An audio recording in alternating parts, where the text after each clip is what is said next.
옛날부터 제자는 스승을 따른다 그런 말이 있잖아요. 학문의 영역에서 더 깊은 가르침을 받고 더 깊은 학문의 세계로 나아갑니다. 제자 중에 스승보다 더 뛰어난 인물들이 참 많잖아요. 옛날의 한문으로 청출오람이라 그래 표현을 합니다. 이 남색에서 청색이 나왔다 이런 뜻이에요. 자, 일반적으로 우리가 스승이나 제자는 말을 씁니다. 그죠? 그러나 교회에서는 그런 말을 쓰지 아니하고 제자도라는 말을 많이 씁니다. 학문적인 배움을 넘어서 더 깊은 영적인 의미가 담겨있기 때문인 것입니다. 오늘 우리가 만나는 본문이 바로 예수님의 제자도를 말하는 거죠. 예수님의 제자로 살려는 사람이나 예수님을 따르는 사람들의 마음가짐이 어떠해야 되느냐, 어떤 자세로 임해야 하는가를 설명해 주는 겁니다. 자, 우선적으로 오늘 이 본문의 말씀을 보면요, 예수님은 숫자에 관심을 두지 않는다는 겁니다. 숫자가 중요하지 않다는 것이 아니라 더 깊은 관심이 어디에 있는가를 우리에게 보여주는 거죠. 자, 여기 보니까 많은 사람이 예수님을 따라온다고 이야기하고 있잖아요. 예수님이 많은 사람이 따르는 무리 가운데서 돌이키사 말씀하고 있는 거예요. 그러니까 많은 무리, 수많은 무리와 예수님의 이야기를 한번 우리가 나란히 테이블에 올려놓고 같이 묵상해보는 그런 시간을 가졌으면 합니다. 우선적으로 예수님이 많이 자기를 따라온 사람들 향해서 보통 우리 일반인 같으면 어떻게 하겠어요? 그 사람 더 격려하고, 그죠? 더 우리가 고무시키고 더 지지세로 만들고 계속해서 이런 열기를 가지고 저를 따라오시고 또 저에게서 배우시고 그렇게 살면 복됩니다 뭐 등등 이런 거 이야기를 해줄 수 있겠죠. 그런데 예수님께서요, 그런 우리의 기대와는 달리 너무 반대 이야기를 해버리죠.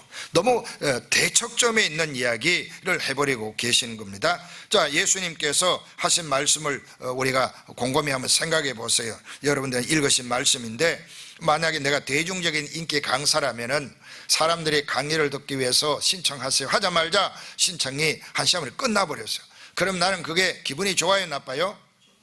기분이 좋지요. 저는 막 야호하고 막 날아갈 것 같아요. 왜냐하면 강의 신청하자마자 접수가 끝나니까 오세요 오세요 오세요 오세요도 안 오는데 이렇게 대중적인 많은 사람이 와주잖아요. 여러분, 그게 얼마나 강의할 때 신나고 말이죠, 힘이 나는지 모른단 말이죠. 여러분, 사람 모으는 게 쉽나요? 쉽지 않거든요. 누군가 연설이나 교훈을 듣게 사람이 몰려오는 것, 그게 참 강사 입장에서나 집회의 어떤 주도한 입장에서는 대단히 어려운 일이죠. 이 대중적인 지위와 인기는 어마어마한 힘을 발휘하잖아요. 그 연예인들, 그죠? 또 대중적인 인기 강사들 혹은 사업하는 사람도 그렇잖아요. 우리 회사 제품을 만약에 론칭했는데 사람들이 론칭하자마자 사업을 이렇게 출발하자마자 그게 사람들이 막 쫙 몰려와 줄 쫙, 올리브영 K-뷰티 하듯이 내가 뭘 하나 만드는데 쫙 줄을 서. 그 원료 가져다가 이렇게 배합해가 파는 거거든요, 화장품. 원료 회사 제가 알고 있는데 원료 가져다 이렇게 하는데 배합을 잘 해야 돼요. 그리고 포장을 잘해야 되고요, 병도 잘 만들고요, 이 광고도 잘해야 되는데 수많은 대중들이 이미 뭐 줄을 쫙 섰어요. 그러면 그 제품을 출시하자마자 어떻게 해요? 대박 상품이 되는 거죠. 그걸 누가 싫어하겠어요? 그리고 만약에 권력에 욕심 있는 사람 같으면 이건 진짜 복 받는 겁니다. 뭐 표를 막 몰아주잖아요. 표를 막 몰아주는 거예요. 미국 어느 대통령처럼, 그죠? 열렬히 지지하는 거예요. 자, 우리가 이리 권력 지향적인 인물에는 이보다 더 좋은 기회가 없는 겁니다. 뭐 표를 몰고 다니잖아요. 뭐 수입을 수십 배로 올려주고 그러잖아요. 그러면 그걸 어떻게 해요? 계속 그 길을 타고 가야죠. 그걸 불을 끄면 안 돼요. 근데 예수님의 말씀 뭐예요? 표가 완전히 떨어지는 말씀이에요. 당장 지금 비즈니스가 어떻게 해요? 망할 수도 있는 말씀합니다. 세상의 관점에 보면 저 이야기를 왜 굳이 하시느냐고, 그렇잖아요. 제자들은 막 속이 타들어갈 거예요. 자, 보세요. 뭔 얘기하냐, 26절. 내게 오는 자가 뭐라고 합니까? 미워하라고 하잖아요. 미워하라. 누굴 미워해요? 자기 부모, 처자, 또 형제, 그 다음에 자매. 처자만 요새 안 쓰는데 좀 아내, 그죠? 남편 뭐 이렇게 부부 다 미워하래요. 세상 왜 사람 가장 내가 존경하고 가장 사랑하는 사람이잖아요. 그 사람을 왜 미워하라고 하느냐 말이에요. 이게 참 마음이 아픈 거죠. 심지어 자기 목숨도 미워하래요. 내가 부정당하는 인생 살고 싶은 사람이 누가 있겠어요? 다 자기가 누군가인가를 확인하고 싶어하는 세상에서 네 목숨도 네가 미워하라 이야기하는 거예요. 내가 존중받지 못하면은 우리 견디기 어려워하는데, 야, 네 목숨 그거 미워해 이 말이에요. 그렇지 않으면 예수님이 제자가 되지 못한다 이야기하잖아요. 그 다음 27절에는요 자기 십자가를 지고 나를 따라오래요. 여러분, 자기 십자가를 지고 예수님 따른다는 것은 우리는 눈으로 보지 않기 때문에 알 수가 없지만 그 당시 사람에게는요 이건 너무나 부끄러운 일이에요. 너무나 고통스러운 일, 상상만 해도 몸서리가 쳐지는 그런 형벌의 십자가인 거죠. 이걸 지고 예수님 따라오라니요. 교회 와서 편안하자고 교회 오는 거 아니에요? 행복하자고 교회 오는 거 아니에요? 여러분 와서 좀 쉼을 얻으려고 교회 오는 거 아니에요? 근데 교회 오는데 예수님이 뭐라고 말씀해요? 자기 십자가를 지고 따라오래요. 지고 내 십자가를 예수님이 좀 맡아주고 나는 좀 쉬고 싶은데 편하게 살고 싶은데 뭐 십자가를 지고 나를 따라오라고 이야기하느냐, 이런 마음이 듭니다. 그 다음에 이제 그렇지 않아서 못마땅한데 조금 더 갔는데, 와, 이번에는 예수님 뭐라고 말씀합니까? 자기의 모든 소유를 어떻게 해요? 어떻게 해요? 버리라고 해요. 말이 안 떨어지죠. 읽는 것도 못 하겠죠. 소유를 버리란 말조차도 입에 안 떨어지는 거. 왜? 충격을 받아가지고. 지금 여러분들이 보니까 충격받았어. 그러면 누가 예수 믿냐? 교회 갔더니 기분이 좋은데 이 이야기 듣는 순간 싸해지잖아요. 기분이 막 다 가라앉는 거예요. 저 한밤 제작에 왔는데 목사님도 키도 크고 인물도 좋고 설교도 잘하고 마음도 좋고, 왜 아멘을 안 합니까? 끝까지 아멘 안 하시네. 저 양반 누구 이야기 하려고 하나. 자, 그리고 교인들도 너무 좋은 거예요. 웃어주고 인정해주고 또 밥도 너무 맛있는 거예요. 집에는 밥맛이 없어가 그랬는데 교회 와서 막 밥 주는데 너무 맛있고, 그래서 집에 갈 때는 또 어떻게 해요? 일주일치 막 사주잖아요. 세상 이런 교회가 어딨냐고요. 너무너무 좋은 거예요. 그래서 너무너무 좋아가지고 교회를 열심히 다녀보려고 하는데, 주님이 뭐라고 말씀해 오늘? 네 가족을 미워해라. 네 목숨도 미워해라. 심지어 네 소유도 버려라. 이런 이야기 하니까 이분을 따라가야 될지 말아야 될지, 이분 곁에 계속 머물러야 될지 말아야 될지, 이 교회를 내가 다녀야 될지 말아야 될지, 이런 생각이 들게 되는 거예요. 들죠? 이게 안 들어요?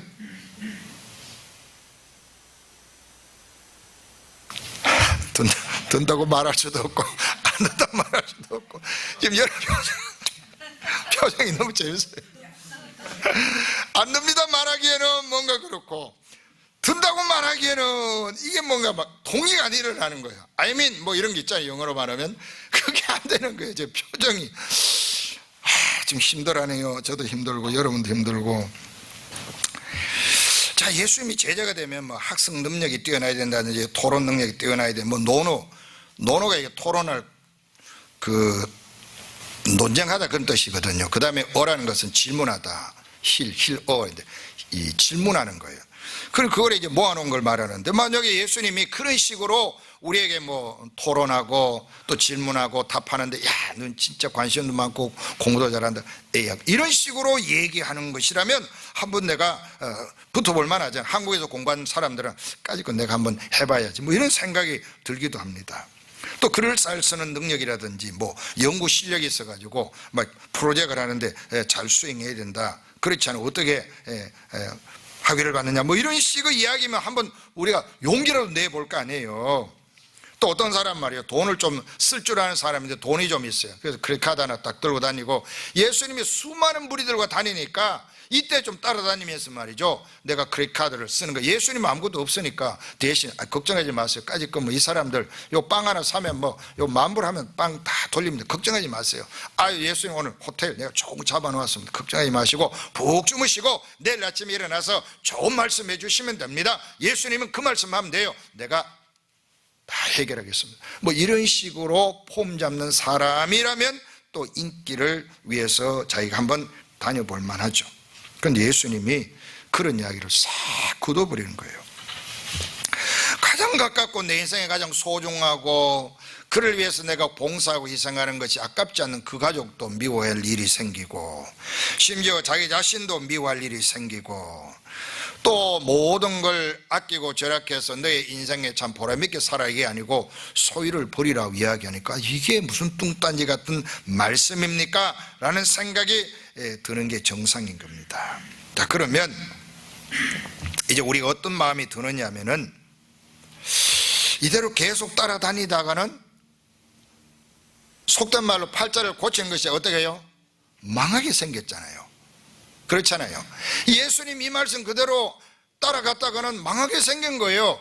우리 가족은 미워해야 될 일이 생기고 내 재산을 다 털어버리는 일이 생긴다면 이제 그만 따라다녀도 되겠다는 생각이 들 법하잖아요. 우리 국가도 손 안 대는 내 재산까지 예수님이 달라고 한다? 오늘 그러면 내가 여기까지는 따라왔는데 이건 좀 아니지 않나, 그런 생각이 듭니다. 그래서 어떤 사람 마음에는 시험이 들러서 역시나 그렇구나 이런 생각을 할 수도 있어요. 제가 일부 예배 때는 많이 여기 있는 거 좀 많이 줄여서 시간 관계상 빨리빨리 왔어요.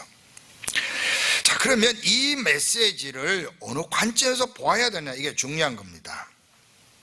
예수님이 하신 이 교훈을 그냥 누군가가 별로 신뢰도 없고 친하지 않는 사람 입장에서 이렇게 바라보면 너무 말 같지도 않는 이야기를 하는 거잖아요. 이게 말이 안 되는 이야기, 상식 수준에 이게 말이 안 되는 이야기입니다. 그렇잖아요. 왜 좋은 이야기가 많고 많은데 왜 가족을 미워해야 되냐, 부모를 왜 미워해야 되냐. 뭐 부모 가운데 미워할 만한 분도 있긴 있겠죠. 뭐 나를 공부를 안 시켜줬다든지 막 욕짓을 했다든지 막 술 먹고 막 나를 폭력을 썼다든지 뭐 그런 분이 어쩌다 가끔 있을 수 있겠지만, 보통 부모들은 그렇게 미워할 대상은 아닌 거죠. 좀 안 맞고 못마땅하면 미워할 대상은 아니라 말이죠. 그런데 부모도 미워하라, 또 내 아내도 미워해야 된다, 내 자신도 미워해야 된다, 이런 이야기를 듣고 내가 계속 이 길을 가야 하느냐, 이런 생각이 들게 되고, 이건 좀 아닌 것 같아. 뭔가 꼭 이단이 온 것 같잖아요. 그죠? 뭔가 잘못된 종교단체에 가입한 듯한 그런 섬찟함이 느껴지는 그런 메시지도 하는 겁니다. 여러분도 워낙 믿음이 좋아가지고 목사님 그게 왜 섬찟해요? 기쁨으로 가죠. 뭐 이런 마음이 드시나요? 저는 뭐 이게 말씀 묵상하다 보니까 이제 걸리는 거죠. 굉장히 막 찜찜하고 막 걸리고, 뭘 주님이 나에게 더 달라고 얘기하시나, 막 이런 불안한 마음이 막 생기는 거예요. 나는 뭐 더 드리고 싶은데 뭐 별로 드릴 것도 없지만 뭘 더 드리라고 하는가, 혹시 내가 숨겨놓은 안에 모르는 이 비자금을 내놓으라 하시는가, 막 이런 생각도 막 드는 거죠. 내가 착하게 살아가고 내 나름대로 그래도 또 뭐 선한 일도 하고 한다는데 예수님의 이 말씀 속에는 다 내놓으라는 거잖아요.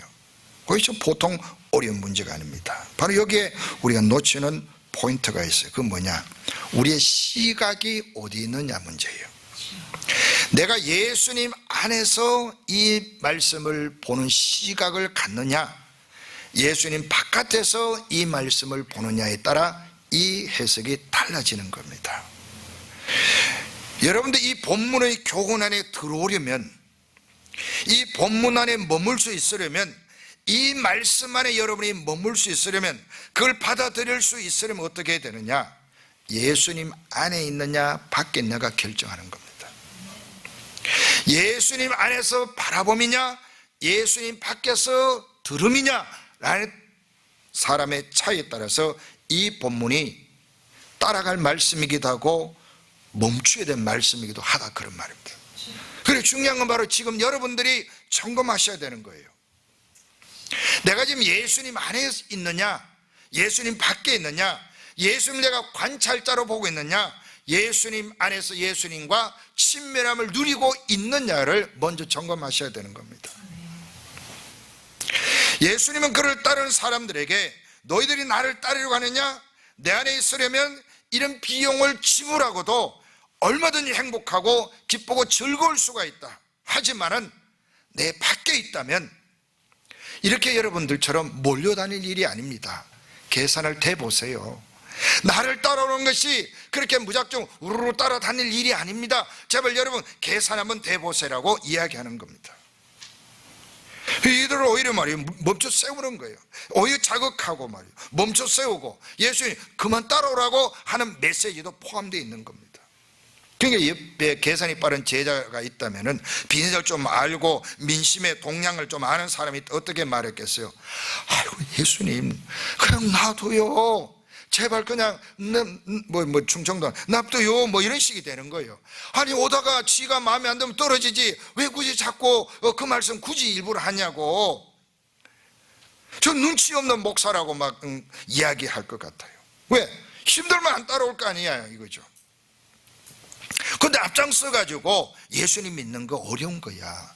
예수님 믿으면은 니도 스스로 미워해야 될지도 몰라. 너 부모도 미워해야 될 일이 벌어져. 그 말을 들으면서 예수님 따라오라고 얘기하면 이게 누가 얼른 따라 나서겠어요? 그 예수님 안에 있지 않는 사람에게는 이 말씀 너무너무 계산이 되고 복잡하게 되고 마음을 불편하게 합니다. 그래서 예수님 아예 솔직히 말씀합니다. 자 28절 보세요. 너희 중에 누가 망대를 세우자 할진대. 자 망대 세우는 일은 토목공사를 말하는 거잖아요.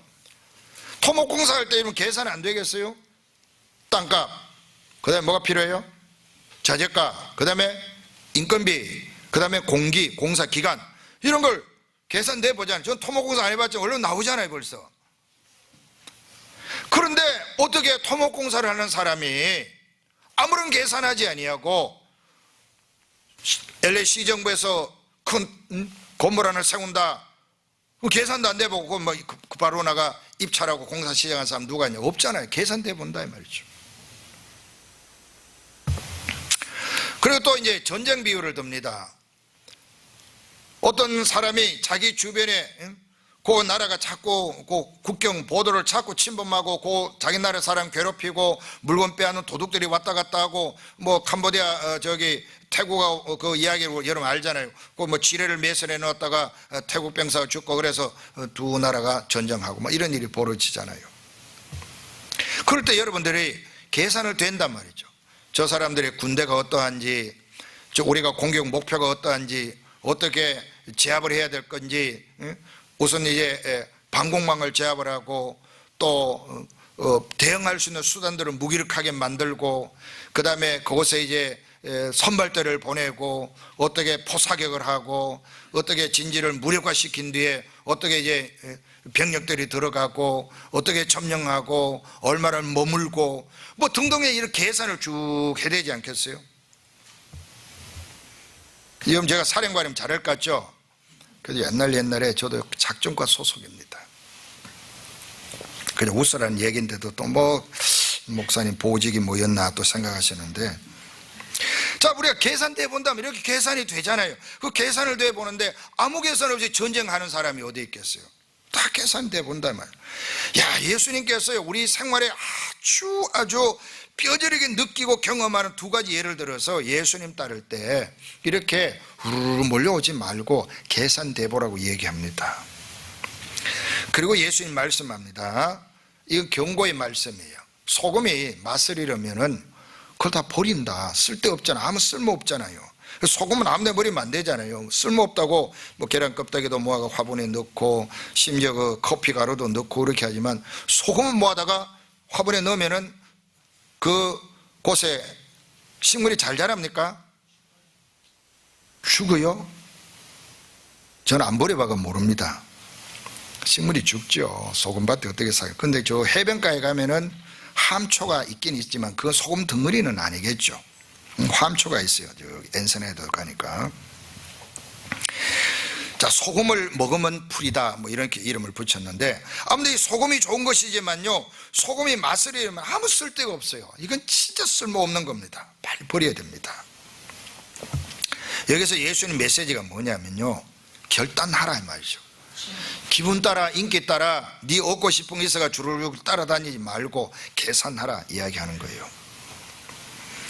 여러분도 여러분 스스로를 점검해 보십시오. 마귀의 생각이 점령당하고 세상 중심 육신의 욕심에 사로잡혀서 주님이 누구신지 명확하게 그림이 떠오르지 아니하고 앉아있으면 정직하게 예수님 앞에서 계산해 보라 이 말이에요. 왜 여기 앉아있는지, 왜 내가 예수님의 말씀을 듣고 있는지, 종교 생활을 하고 있는지, 체면 때문인지 습관 때문인지 계산해 보라 이 말이죠. 이게 필요한 거예요.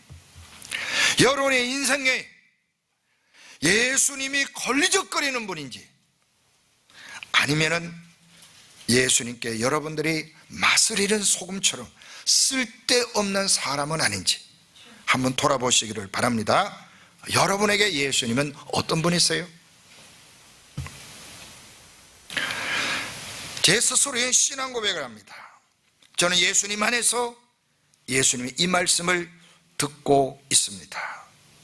그래서 저는 이 말씀의 메시지를 그래서 쉽게 예스는 하지만 이 말씀을 따라가려고 애를 씁니다.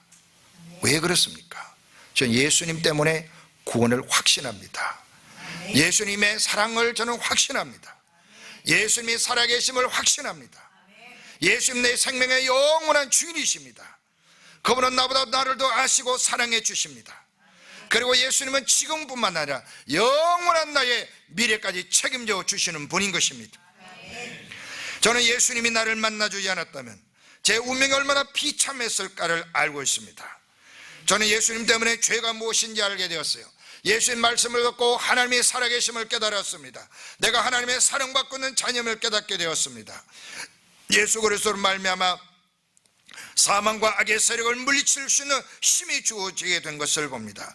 악의 세력과 전투에서 이길 수 있는 힘은 예수님에 있다는 것을 체험하고 있습니다. 그렇다고 내가 교만하고 우울감에 빠지고 내 잘난 것으로 살아가는 것이 아니라 예수 그리스도께 내 인생을 맡겨도 충분히 주님은 책임져 준다는 걸 확신하고 살아가고 있습니다. 물론 때로는 세상이 나를 흔들고 욕을 하기도 하고 내 육신이 나를 넘어뜨리기도 합니다만 예수는 그때마다 나를 이렇게 세워주시고 오늘 이 자리에서 예수 그리스도의 사랑을 말할 수 있도록 인도해 주신 분입니다. 만약에 예수님 내가 만나지 못했다면 이 세상이 왜 이렇게 진흙탕 같았을지, 왜 사람들이 착하게만 살고 노력하고 살지 아니하고 이렇게 살아갈까, 망가진 인생들은 어떻게 해야 될까, 그 나와 상관없는 일이야 정죄하고 비난하고 살아갔을지 모릅니다. 그러나 예수 그리스도 안에 있기 때문에 저는 이제 균형 잡힌 세계관을 가지고 살 수 있게 된 겁니다.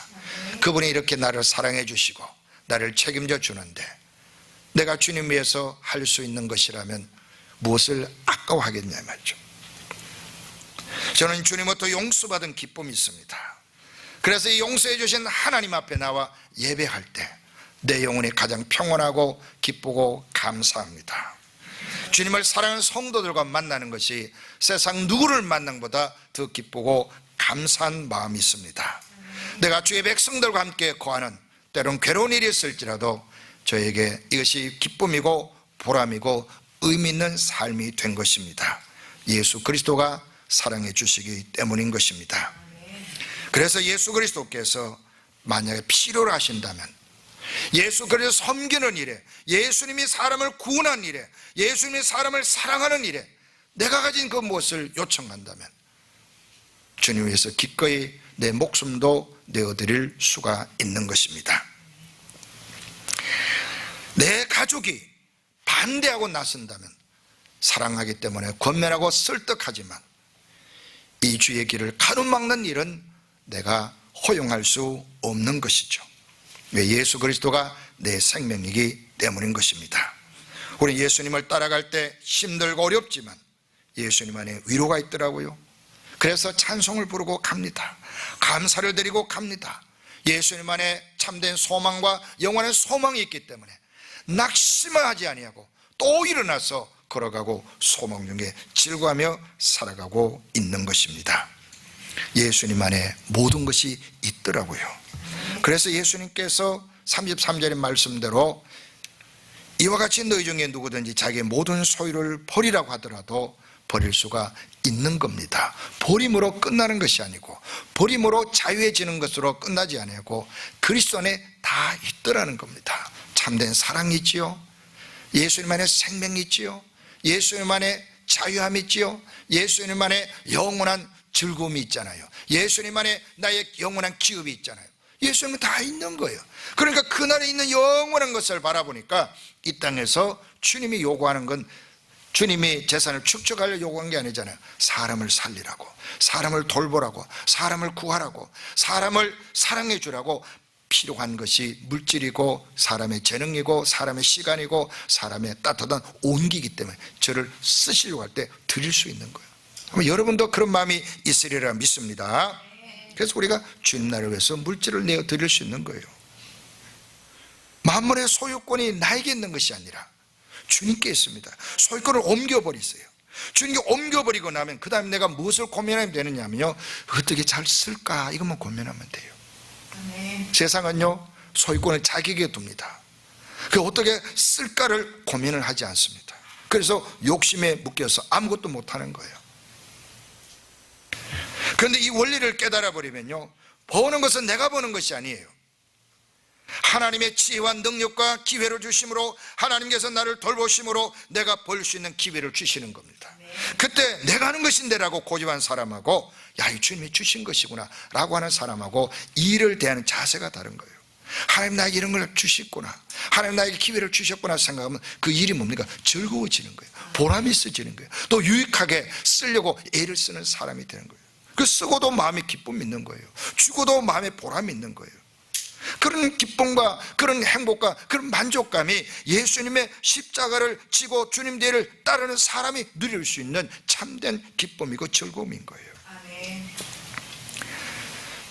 주님이 벌고 나는 그걸 제대로 쓸 때만 찾으면 되는 거예요. 여러분 가족에 쓰는 것, 그죠? 우리 건강을 돌보기 위해 쓰는 것, 또 교회를 위해서, 복음을 위해서, 가난한 자를 위해 쓰는 것, 그게 제대로 쓰는 거잖아요. 그거 쓰면서 뭡니까? 즐거워한단 말이에요.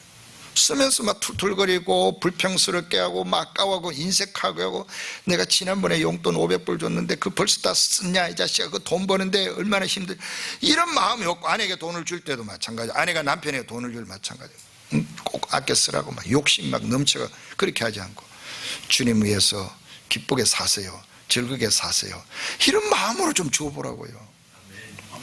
아내가 없잖아요. 자, 이건 진짜, 이건 제가 정말 여러분 욕 한마디 기억했으면 좋겠어요. 소유권을 주님께 옮기세요. 그리고 여러분은요 제대로 쓸 고민만 하세요. 진짜 그렇게 한번 살아보세요. 어떤 방식으로 오는지는 그건 여러분이 비밀이에요. 그건 다 말해줄 수 없어요. 사람마다 다르기 때문에. 자, 어떤 가난한 손님이요 7년 동안 서울에 어느 자그마한 분식집을 찾아옵니다. 그건 주인이 너무 착한 사람인데 그 사람을 한 끼 대접하고 또 두 대접하고 계속 오니까 7년간을 대접을 합니다. 그 위에 계속 대접하기 전에 7년간 대접한 이야기를 제가 보았어요. 자, 그런데 여러분, 그런 처음에 이 사람은요 그냥 그 사람이 배가 고픈 사람이 안타까운 사람이다, 나이 많은 아저씨 혼자 사는 거네, 밥을 주었는데 그 다음에 어떤 각성이 일어나냐면은 내가 일방적으로 음식을 대접하면 이제는 저분이 원하는 음식을 만들어주게 됐다라고 마음을 바꾸면서요 그렇게 하지 못한 것에 마음이 미안해서 눈물을 흘리더라고요. 이 사람이 예수님 제자인 거죠. 계산할 줄 모르는 사람이 아닙니다. 그런 사람이 먼저 눈에 보인 거죠. 이런 식으로 쓰기 시작하면 공급처는 주님이고 나는 쓰는 사람으로 바뀝니다. 아멘. 예수님께서 여러분의 인생에 어떤 분입니까? 내 인생에 정말 보물 중에 보물입니까? 아멘. 그 보물을 내가 손에 들고 있기 때문에 다른 모든 것을 내가 두고라도 그 보물을 들고 가는 삶이 기쁨이 됩니까? 이 보물을 들고 가는 것이 힘들기 때문에 십자가인 거예요. 다른 사람은 두 손으로 절벽으로 올라가는데 나는 이 보물 땅에 놓을 수 없어서 한 손으로 가야 되는 시간도 있을 수가 있는 거예요. 내 눈에는 엄청나게 크고 굵직하고 길쭉한 나무들이 힘이 되어서 딱 붙잡고 그렇게 인생을 살고 싶은데 너무 하찮아 보이는 가난한 그 나무를 잡고 살아가야 되는 그 삶, 그게 미워하고 버리고 십자가 지고 가는 삶이거든요. 근데 그게 결국 나를 이렇게 세우는 겁니다. 아멘. 이게 예수님 안에 있는 사람에게만 보이고 들리는 관점이에요. 여러분, 이걸 여러분이 한번 금연 안에 확인해 보세요. 아멘. 예수님 안에서 바라본, 예수님 안에서 나를 보고 세상을 바라본 이 주제 하나를 명상하고 묵상하고 한번 한 걸음 한번 살아가 보세요. 이 말씀이 어려운 말이 아니에요. 힘든 말씀이 아니에요. 도저히 따라갈 수 있는 말씀이 아니에요. 그냥 그 말씀 안에 바라보면 이게 복이 된다는 걸 깨닫게 됩니다. 아멘. 여러분, 예수님 안에 전부가 있습니다. 아멘. 모든 것이 다 있어요. 아멘. 예수님의 제자는 이걸 알아차리고 예수님께 인생을 거는 겁니다. 아멘. 예수의 인생을 버린 사람이 예수님의 제자입니다. 여러분, 그렇게 살 용의가 있지 않습니까? 이제 어중간하게 믿지 말고 예수님의 인생 걸고 그분을 한번 깊이 만나보시기를 주의 이름으로 축원합니다. 기도하겠습니다.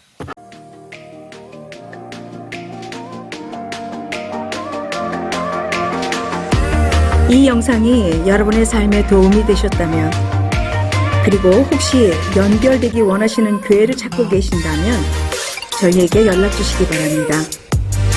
부활하시고 승리하신 주님과 동행하는 한 주간 되시길 바라며 다음 영상에서 뵙겠습니다.